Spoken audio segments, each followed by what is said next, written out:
दोस्तों, अगर आप प्रसन्न रहना चाहते हैं तो आपको दूसरे की प्रसन्नता से प्रसन्न होना पड़ेगा। मतलब अगर दूसरा प्रसन्न है तो उसकी प्रसन्नता को देखकर अगर आपको प्रसन्नता होती है, यानी कि दूसरे की खुशी को देखकर अगर आपको खुशी होती है, तभी आप खुश रह सकते हैं। अगर आपको दूसरे की प्रसन्नता देखकर प्रसन्नता नहीं होती है, दूसरे की खुशी में आपको खुशी नहीं मिलती है, तो आप खुश नहीं रह सकते। क्योंकि अगर आपको प्रसन्नता देखकर प्रसन्नता नहीं होती है, तब तो गड़बड़ है ना भाई। अगर खुशी का माहौल है और आपको रोने का मन कर रहा है तो गड़बड़ है ना भाई साहब। माहौल खुशी का है और आपका मन रोने का हो रहा है, तब तो कुछ ना कुछ गड़बड़ है ना। मतलब आपके अंदर कोई ना कोई गड़बड़ी है, क्योंकि खुशी को देखकर आपको खुशी ही नहीं हो रही है। तो अगर आप प्रसन्न होना चाहते हैं, प्रसन्न रहना चाहते हैं, तो आपको दूसरे की प्रसन्नता से प्रसन्न होना पड़ेगा। मतलब अगर आपको दूसरे की प्रसन्नता आप देखते हैं और आपको प्रसन्नता मिलती है, खुशी देखकर दूसरे की आपको खुशी मिलती है, तब आपको खुशी ढूंढने की जरूरत ही नहीं है। आपको खुशी खुद ब खुद मिल जाएगी। मतलब आप प्रसन्न रहना अपने आप से ही सीख जाएंगे। मतलब अगर आपको प्रसन्न रहना है, आप प्रसन्न रहना चाहते हैं, तो आपको दूसरे की प्रसन्नता को देखकर आपको प्रसन्नता मिलनी चाहिए, यानी कि दूसरे को खुश देखकर आपको खुश हो जाना चाहिए। क्योंकि अगर आपको दूसरे की प्रसन्नता देखकर प्रसन्नता नहीं होती है, तब तो ये राक्षसी भाव होगा। क्योंकि राक्षस लोग ही ऐसे होते हैं कि दूसरे की प्रसन्नता को देखकर वो प्रसन्न नहीं होते, दूसरे को खुश देखकर वो खुश नहीं होते। तो अगर आप प्रसन्न रहना चाहते हैं तो दूसरे की प्रसन्नता को देखकर आपको प्रसन्न होना पड़ेगा। इसको आप एक और तरीके से समझ सकते हैं। जैसे मान लीजिए आपने कोई काम किया, ठीक है। मान लीजिए कि सबसे आसान भाषा में मान लीजिए कि आपने खाना बनाया। तो अगर आप खुद से खाना बनाते हैं तो वो खाना आपको अच्छा लगता है,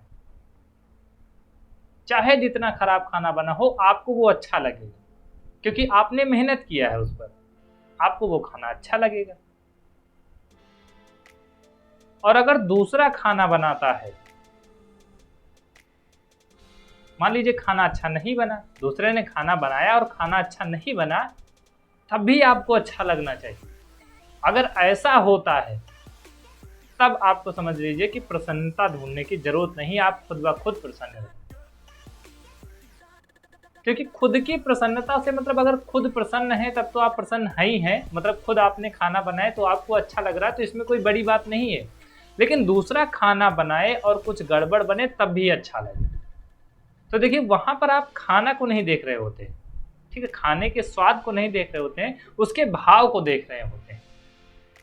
क्योंकि आप जब भाव देखेंगे तो आपको पता चलेगा कि उसने कितनी मेहनत से ये खाना बनाया है।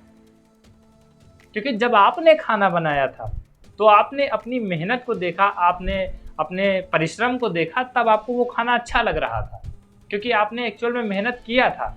और दूसरा वही खाना बनाता है तो आपको अच्छा नहीं लगता है। इसलिए नहीं अच्छा लगता है क्योंकि उस पर आपने मेहनत नहीं की है। तो अगर आप खाने के स्वाद को ना देखें, दूसरा अगर खाना बनाता है, अगर आप खाने के स्वाद को ना देखें, उसकी मेहनत को देखें, तब आपको भी खाना अच्छा लगेगा। तो अगर आप प्रसन्न रहना चाहते हैं, प्रसन्न होना चाहते हैं, तो दूसरे की प्रसन्नता से आपको प्रसन्न होना पड़ेगा। एक और एग्जांपल से आप समझ सकते हैं। जैसे कोई कवि है, एक कवि है जिसको कविता लिखना नहीं आता है, उसने अभी अभी कविता लिखना शुरू किया है। मान लीजिए वो गंदी गंदी कविताएं लिखता है, बहुत ही खराब कविताएं लिखता है। और आप भी कवि हैं, आप अच्छी कविता लिखते हैं। तो अगर वो खराब कविता लिखता है तो और आप अच्छे कवि हैं, खराब कविता मतलब उसकी लिखी हुई खराब कविता अगर आपको अच्छी लगती है, तब समझ लीजिए यहाँ पर बिल्कुल परफेक्ट है, सब कुछ सही है। क्योंकि उसकी खराब कविता भी आपको अच्छी लग रही है। क्योंकि खुद की लिखी हुई कविता तो सबको अच्छी लगती है। और यहाँ पर तुलसीदास जी ने एक चौपाई भी रामायण में लिखी है कि निज भनित के ही लाग न नीका और सरस होई अथवा अति फीका।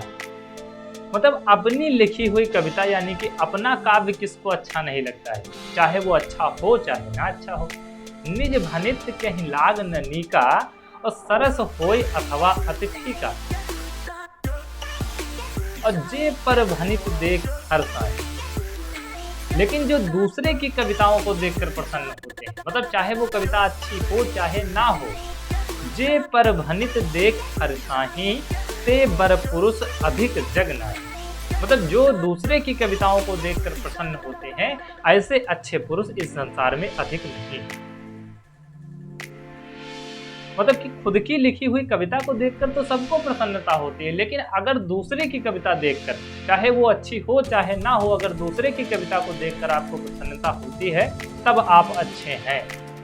तब आपको प्रसन्नता ढूंढने की जरूरत नहीं है, आप खुद ब खुद प्रसन्न होना सीख जाएं।